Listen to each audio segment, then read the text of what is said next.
emakumeen lana sozialki eskutuan geratu da duela gutxi arte eta neurri batean hala izaten jarraitzen du. Jakina da emakumeen lana izkutuan geratu dela, hori ez da denok badakigu, baina egia da oraindik ere erreibindikatu beharreko zerbait dela, ez? Nik uste dut oraindik emakumeen lana ikertu behar dela eta argitara ekarri behar dela. Gainera larritzen hau pixkat, ni arte munduan ibiltzen naiz batez ere, eta egia da azkeneko urteetan egon dela emakumeen ikusgarritasun pixkat handiagoa, sarien bitartez, erakusketen bitartez eta bar, eta batzuetan sortzen da berdintasunaren ilusio antzeko bat bezala, ez? Badirudi bapatean emakume asko daudela eta asko egiten dutela eta gizonak baino ikusgarriagoak direla. Eta alde batetik ilusio bada, hori zenbakietan begiratzerakoan ikusten da, ez dela hola, eta gero beste alde batetik nolabait ezkutatzen du historian zehar egondan emakumezkoen ikusgarritasun falta, ez? Hortaz, ez dut esaten txarra denik, kontrakoa oso nada emakumeiek ikusgarritasuna izatea, baina ez da ahaztu behar, aurretikan hori ez dela eta gaur egun ere ez dela gure realitatea, ez? Orduan, nik uste dut oraindikan emakumezkoen lana ikertzen jarraitu behar dela, oso importantea dela eta ez dugula ahaztu behar, historiaren eta gure gizartearen atal oso handi bat ez dugula ezagutzen. Eta hori dela eta oraindikan emakumeei ikusgarritasuna eman behar dela. Ni pixkat modu historikoan hitz egiten dut beti, ze arte historialaria naiz eta badaukat joera beti batzera begira egiteko, ez? Baina gaur eguneko emakumezkoen lana ere uste dut askoz ere eremu isilagoan eta ezkutuagoan egiten dela eta ez bakarrik historiako baizik eta gaur egunekoa ere argitara ekarri behar dela edo eman behar dela behar duen ikusgarritasun hori. Bai, nik baita ere ez, beti pentsatu izan dut iragana edo oraina ulertzeko moduan hitzak daudela, ezta? Hau da, historia edo gai bat ikertzerakoan norberak jartzen dion fokoaren arabera, gertakari batzuetan edo beste batzuetan zentratuko gara. Eta berdin pertsonaiekin, hau da, batzuek protagonista batzuk azpimarratuko dituzte eta beste pertsonaia batzuk baztertu, ez? Edo hauetan erreparatu gabe. Eta iruditzen zait iragan batean emakumeen kasua izan dela, ez? Emakumeen lana bigarren maila batean geratu dela uste dut, Aizak esan duen bezala, eta esan daiteke igual duela gutxira arte iaia inkluso izkutuan, ez? Hutsune hori betetzeko intentzioarekin azkenaldian ikerketa batzuk egin dira, hori egia da, emakumeen bizimoduak azaltzeko, eta, niri iruditzen zait, orain ere hori egitea errazagoa dela, ez? Gure gizartean pixkanaka generoari erreparatzeko betaurrekoak jar ditzakegu, nahiko berria dela iruditzen zait, eta edozein alor edo gai aztertzeko momentuan, betaurreko horiek jarrita beste ikuspegi batzuetatik, ez, jo dezakegu. Eta, nire kasuan nahi bidez, kezka hori ikerketa pertsonal baten abiapuntua izan da. Arlo askotan, emakumearen ekarpena garrantzitsua eta funtsezkoa izan dela ikusi dugu. Zer balio ematen diozue orain arte ezkutuan zegoen errealitate baterantz iratzartzeari? Bai, nik ez nituzke alor horiek bakarrik aipatuko, ez da, kirola ere badago, adibide asko egon daitezke, ez? Eta esan bezala, alor askotan emakumeen ekarpena funtsezkoa izan da, eta orain arte ezkutuan egon den errealitate bat izan da.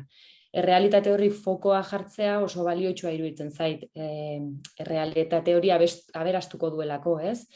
Edo eta are gehiago guztiz transformatu kasu batzuetan. Azken finean, errealitatea ikuspegi desberdinetatik uler daitekelako. Esan bezala, orainean genero berdintasunetik gai eta gertakari bat aztertzea geroz eta nabarmenagoa da, hala eta guztiz ere, naiz eta interes hori piztu dela iruditzen zaidan, oraindik ikerketa lan berri hauek, edo begirada berri hauek ezagutzera eta helarazteko ahalegin handiagoa egin behar dela uste dut. Ez dakit ahalegin kontua den, baino bai, nik uste dut lan handia dagoela aurretik, ez? Oso modu simplean esateko, hezkuntza mailan ez da emakumeen historia iaia aipatzen. Oso pertsonaia gutxi dira ezagutzen ditugun emakumeak eta are gutxiago boterea izan dutenak, ez? Eta bai, iruditzen zait badagoela hutsune hori. Ni ados nagoan erekin, eta uste dut hainbatean badela ahalegin kontu bat, hainbatean. batez ere bai, instituzioetatik eta hori bultzatzeko aukera dutenen aldetikan, eman behar den alegin bat izan behar dela, ez? Askotan bagaudela jendea prest gaudenak lan hori egiteko, baina lan hori egiteko baldintzak ere bai izan behar ditugula batzuetan, ez? Eta, bueno, horretan ez da bakarrik norberaren erabakia ze ikertu nahi duen eta edo zertara dedikatu nahi den, baizik eta ze laguntza edo ze bermea daukan horretarako. Eta erabat ados ere bai, bueno, azkenean nik esango nuke zenbateraino ezagutzen dugu historia benetan, historiaren alor oso handi bat gure eskuetatik kanpo geratzen baldin bada, ez baldin badugu ezagutzen eta ez baldin badugu honen berri, ez? Historia eraikitzeko modua ere normalean boteretik eta gertakizun zehatz batzuetatik abiatu izan da, gertakari batzuei lehentasuna eman zaie, beste batzuk bigarren mailan geratu dira, eta normalean bigarren mailan geratu diren horietan presentzia handiagoa izan dute emakumeek. Orduan, beraien parte hartze hori, beraien garrantzi hori eta beraiek egiten zituzten eginkizun horiek ulertzen ez baldin baditugu, nik uste galdera dela zenbateraino ezagutzen dugun historia benetan, ez? Eta hori da ere bai asko eraldatzen ari den ikuspegi bat, nire ustetan, eta genero ikuspegiak ekartzen duen ekarpen importante bat. Dela ez bakarrik emakumeak ekartzea, baizik eta disiplina guzti horien definizioa bera zalantzan jartzea. Zer genuen orain arte historiatzat, edo gure kasuan artean historiatzat, inkluso artearen definizioatzat, eta nola aldatzen den hori eraikitzeko baztertuak utzi diren talde guztiak, ez bakarrik emakumeak, baina gure kasuan norkazituten ari garelarik, horiek sartzen ditugunean, ez? Nola egiten duten estanda definizio askok eta paradigma askok. Orduan, iruditzen zait funtsezkoa dela, ikerketa hori eta egia dela hanek esaten zuen bezala oraindik pila bat falta zaigula eta faltako zaigu beti, ze asko izan da beti galduta edo bidean edo azterretan geratu izan dena eta gaur egun berreskuratzea egingo zaiguna, baina horretan lanean gabiltzanak nik uste ere ez darila gutxi eta gogoatziak dauzkagunak ere ez, beraz, berbe pixka batekin ziur nago ekarpen asko egingo ditugula hurrengo urteetan. Emakumeak edozein kolektiboren bizitzan duen presentziak balio espezifikorik ematen aldu. Baldago sentsibilitate edo begirada femeninorik aktiboak diren edo garen lekuetan? Nik zalantzak ditut, ea ethos femenino bat dagoen horren inguruan. Nik esango nuke ez dagoela femeninotasun biologiko bat desberdintzen gaituena, literalki emakume guztiak eta gizon guztiak. Uste dut hori ez dela horrela. Baina bai uste dudala, generoak markatzen duela bizi esperientzia desberdin bat emakumeengan eta gizonezkoengan. Hau da, egia dela gure esperientzia bizitzan eta gure bizitza performatzeko eta gure izaera osatzeko momentuan, badaudela desberdintasun batzuk datozenak gizartean genero aldetikan hartzen gaituzten moduarengatik, ez? Zentzu horretan, uste dut bizi esperientziak edo bibentzia horiek badirela desberdinak eta badirela desberdingarriak edo badirela bakanak. Eta zentzu horretan emakumeek bizitutakoak berrekartzea funtsezkoak direla. Badago alde bat aldiz badena biologikoa eta uste dudana orain dela gutxi arte garrantzi gutxi eman zaiola eta hori bai dela, garrantzi gutxi ez, garrantzi oso handia, baina oso modu zehatz eta estereotipatuan eta hori da matasuna. Badago zaintza eta matasunarekin lotutako alor bat badela emakumeekin biologikoki lotuagoa dagoena eta uste dut ikusgarritasun handia eman zaiola, baina idealizazio zehatz batetik, ez? Amatasunaren, edertasunaren idealizazioatik eta ez benetan bizi esperientziatik. Emakumeen bizi esperientzia desberdinetatik.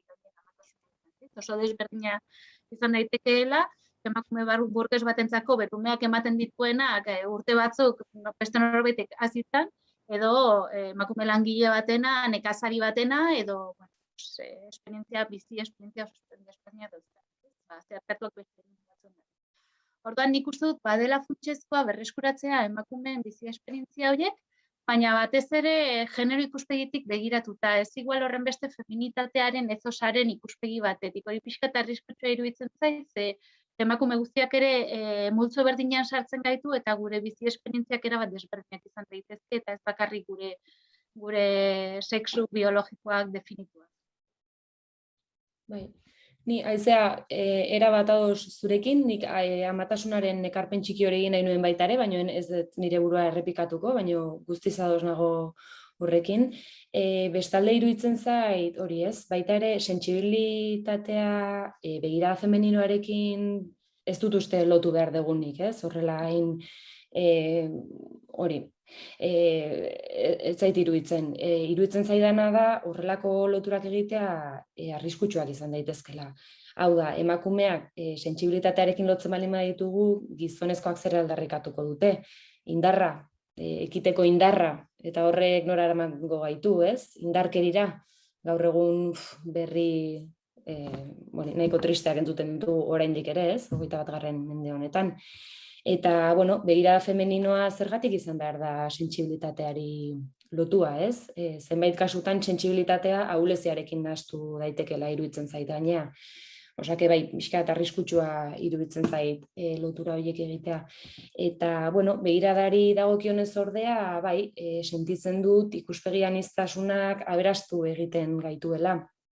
Gai batean gizonezko batek oso begirada sentsiblea erakutsi dezake, eta emakume batek guztiz kontrakoa, zuk esan duzun bezala, bizipenen arabera, erabatekoa edo bestekoa izan daiteke. Baina, ikuspegi aniztasun hori bermatzeari garrantzia ematen diot, ez? Historia nagusiki gizonezkoen begiradatik idatzi da edo islatu da, eta horrek ez du esan nahi emakumeek etxean egon garenik mendetan zehar ezer egin gabe.